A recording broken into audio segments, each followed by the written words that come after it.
You think women chase the man who gives the most attention, says the perfect words, and stays available every second of the day. But the truth is, the more desperately you reach for validation, the faster attraction slips through your fingers. You think it's about getting her to notice you, but it's really about becoming the kind of man who no longer needs to beg to be noticed. Listen carefully. Most men lose before the game even starts because they walk into attraction with a weak frame. They want chemistry, but what they're really chasing is approval. They want connection, but what they're really broadcasting is fear. Fear of being ignored, fear of being replaced, fear of not being enough. And women can feel that, not because they're mind readers, because desperation has a smell, neediness has a rhythm. It shows up in your timing, your tone, your over-explaining, your constant checking, your inability to let silence breathe. If you need regular reminders like this, subscribe now, because you do not need more comfort. You need truth. You need to hear the things most people are too soft to say. And if you stay around here, you'll keep getting pulled back to reality when your emotions try to drag you into weakness. Here's what it really means when people say women chase certain men. It does not mean playing games. It does not mean becoming cold, fake, arrogant, or emotionally crippled. It means your energy stops leaking. It means your mind is no longer built around female approval. It means you become grounded enough, disciplined enough, and clear enough that your presence carries weight.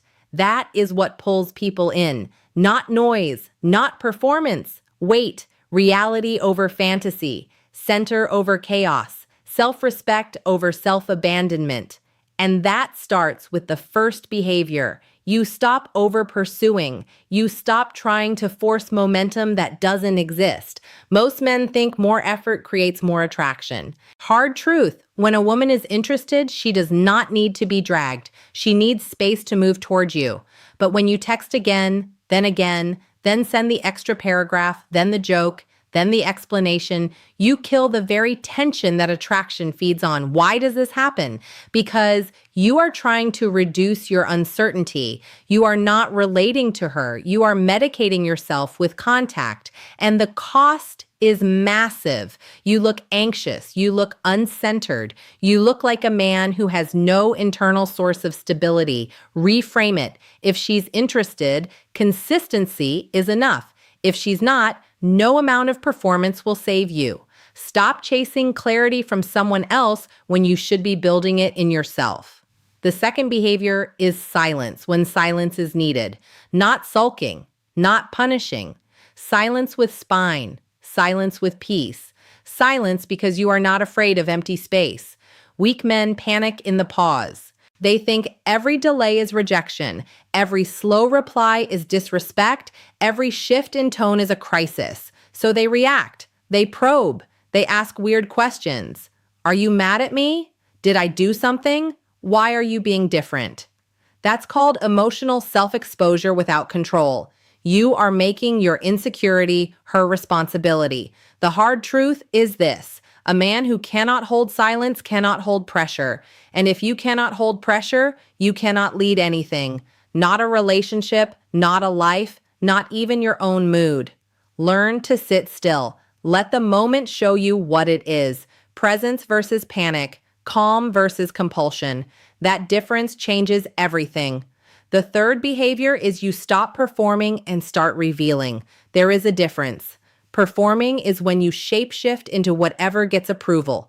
Revealing is when you stand in what is true and let the right people respond. A lot of men become comedians, therapists, entertainers, overgivers, fake alphas, or philosophical robots because they are terrified that plain, grounded honesty won't be enough. But what actually creates attraction is coherence. A woman trusts what feels real. She leans toward what feels solid. If you say what you mean, move how you mean, and don't fracture under social pressure, you become rare.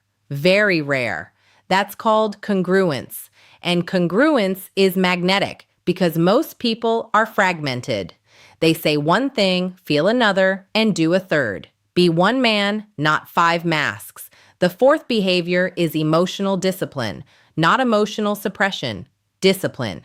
There is a difference, and if you miss it, you ruin yourself. Suppression means you feel everything and pretend you don't. Discipline means you feel everything and choose what deserves action. That's power. That's stoic behavior, not deadness. Direction. When you get jealous, you don't start interrogating. When you feel fear, you don't start clinging. When your ego gets bruised, you don't turn cold and dramatic. You breathe, you assess, you decide. Why is this so attractive? Because chaos is exhausting. Most people live as prisoners of the last emotion they felt. The disciplined man does not. He experiences emotion without becoming property of it. He does not hand the steering wheel to impulse. He does not make every feeling a command. He remains the driver. The fifth behavior is you become hard to manipulate because you are clear on your standards. Read that again. Standards, not preferences, not wishes, standards. A lot of men say they want respect, honesty, consistency, peace, but the second a beautiful woman enters the room, they lower the price of access to their attention, their time, their body, their boundaries, their self-worth. Then they wonder why they feel empty, because they traded what mattered for what glittered. That's called self-betrayal. And self-betrayal always collects interest. The cost shows up later as resentment, confusion, overthinking, and a life built around recovering from choices you knew were beneath you. The reframe is simple. Stop asking, how do I keep her interested? Start asking, does this dynamic deserve my investment? That question changes the balance of power immediately. The sixth behavior is purpose before pleasure. This is where most men get exposed. If your whole week bends around whether she texted you, looked at your story, replied with enthusiasm, or said yes to plans, then you are not in control of your life. You are being emotionally subcontracted. Your state is outsourced. The rooted man does not live like that. He has work to do, a body to build, a craft to sharpen, money to earn, skills to master, a spirit to clean up, responsibilities to carry. He likes women, but he does not orbit them. He appreciates beauty, but he does not worship it. He can enjoy connection without making it his religion. Why does this matter so much? Because attraction deepens around a man whose life is already in motion. Motion creates energy. Purpose creates gravity. Women are not drawn to a man who says he has a mission. They are drawn to the man whose habits prove it. Now picture the man who embodies all of this. He walks into a room and nothing about him screams for attention, yet people feel him anyway. He is not loud, but he is not timid. He listens fully. He speaks cleanly. He does not rush to fill every silence because he is not trying to earn his right to be there. His face is calm. His eyes are awake. His posture says, I'm here. He does not negotiate against himself. He does not laugh at what insults him just to keep approval. He does not overshare to create fake intimacy. He does not chase what clearly moves away. He is warm without being loose, kind without being easy to use, interested without becoming dependent. If he wants you, you will feel it. If he does not trust something, you will feel that too. He has boundaries, not walls, purpose, not posturing, groundedness, not stiffness, self-respect, not ego theater. That man is unforgettable because he is with himself. He is not split in half trying to be chosen. The seventh behavior is delayed reaction. This one will save you from years of humiliation. Not every message deserves an instant response. Not every emotional spike deserves a conversation. Not every misunderstanding deserves a courtroom defense. Sometimes the strongest move is to wait, to sleep on it, to let the heat leave your body so truth can come back into the room. Most men react from the wound, then regret it from their wisdom. Reverse that. Let wisdom speak first. Delay is not weakness. Thoughtful delay is strength under command. When you stop reacting instantly, you stop being easy to control. You stop being baited by mood, tone, beauty, flirtation, disrespect, mixed signals, or your own fantasies. You become expensive, not because you play unavailable, but because access to your mind is no longer cheap. The eighth behavior is detachment from outcome. This is the one that separates a free man from a trapped one. You can want something without kneeling before it. You can like a woman without attaching your worth to her response. You can pursue without collapsing if it doesn't work out. But most men don't know how to do that. They attach instantly. They build castles out of one smile. They create futures out of fragments. They don't fall for the woman, they fall for what they projected onto her. Then reality shows up and it hurts. Why? Because fantasy made the investment before truth approved it. That's called emotional speculation, and it ruins men every day. The reframe is brutal but freeing. Let reality earn your attachment, not beauty, not chemistry, not potential. Reality. How does she communicate? How does she handle tension? Is she consistent? Is she respectful? Is she peaceful? Does her presence make your life clearer or more chaotic? Stay with what is, not what you hope. The ninth behavior is clean boundaries, not speeches, not threats. Boundaries. The weak man warns 100 times because he is afraid to lose people. The grounded man states what is acceptable, then acts accordingly. Simple. If something repeatedly disrespects your peace, you reduce access. If something damages trust, you stop pretending words are enough. If someone keeps pulling you into confusion, you stop volunteering for your own instability. Boundaries are not there to control others. They are there to stop you from abandoning yourself. Remember that. Every boundary is a declaration. My life will not become chaos just because I'm lonely. My standards will not collapse just because I'm attracted. My values will not disappear just because someone beautiful is inconsistent. That is masculine self-respect, not domination, not hostility, order. The 10th behavior is you stop needing to be chosen because you choose yourself first. This is the deepest one. This is the root. Because if you miss this, you will fake every other behavior and eventually crack. If deep down you still believe a woman's attention is what proves your worth, then all your calm will be costume. All your boundaries will be tactics. All your confidence will be rented. Real power begins when you decide your identity is not waiting in someone else's hands. You are not more of a man because one woman wants you. You are not less of a man because one woman doesn't. Your value is built in the dark, in discipline, in restraint, in integrity, in how you move when nobody is applauding. That's the part you must understand. Women don't chase a man because he worships himself. They move toward the man who no longer asks them to complete him. So what do you do with all this? You do not turn this into a performance. You do not memorize a few lines and pretend to be untouchable. You train, you correct, you rebuild. Start here. Stop double texting when nothing needs to be said. Stop explaining yourself to people who are committed to misunderstanding you. Stop turning every moment of uncertainty into a panic ritual. Redirect that energy into your body, your business, your craft, your discipline. When you want to check your phone, go handle a task. When you feel tempted to chase validation, sit with the discomfort and let it burn. When someone shows inconsistency, believe the pattern.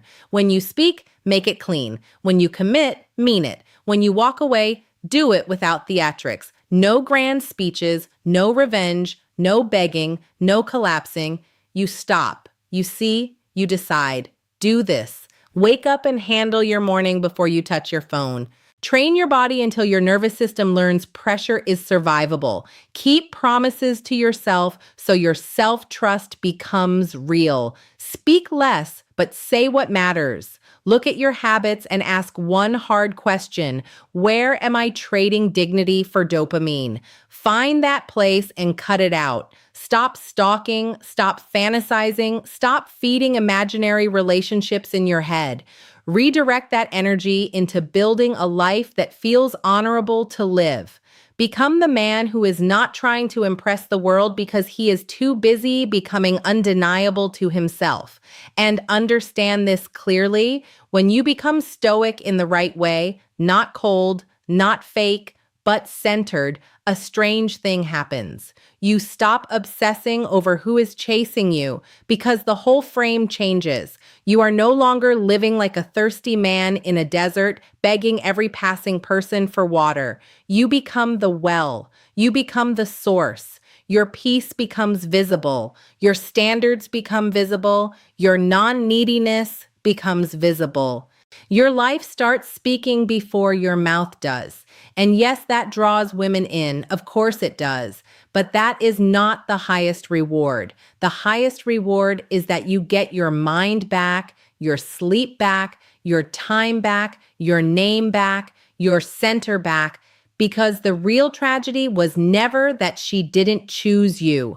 The real tragedy was that you nearly abandoned yourself trying to make sure she would. No more of that. No more overthinking every reply. No more bargaining with disrespect. No more building your identity around how wanted you feel on a given day. No more mistaking attention for love, chemistry for compatibility, pursuit for purpose. You stop. You reset. You return to yourself. And if this stings, good. Truth should sting before it heals. Weakness hates exposure. Ego hates correction. But your future will thank you for every illusion you bury today. You do not need more tricks. You need a stronger spine. You do not need a better mask. You need a better foundation. You do not need to become more appealing by becoming less honest.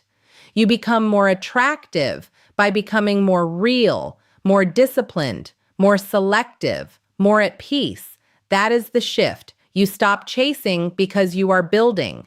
You stop pleading because you are choosing. You stop leaking because you are containing. You stop performing because you are becoming. And the world feels that. So carry this with you. The goal is not to make women chase you like crazy. The goal is to become so grounded, so clear, so self-respecting that anyone who enters your life feels the difference immediately. Some will lean in, some will fall away. Good. Let truth sort people. Let reality filter them. Your job is not to be universally desired. Your job is to be internally aligned. You are not waiting for permission to become that man. You are not one text away from worth. You are not one rejection away from ruin. You are not lacking the answer. You are the answer. And if you want more of this kind of truth, more clarity, more reminders that pull you out of illusion and back into strength, subscribe. Not for me, for you. For the version of you that refuses to go back to confusion, self-betrayal, and emotional weakness. Stay close to this message. Stay close to this standard. And if you're one of the few men who still want truth more than comfort, then you already belong here.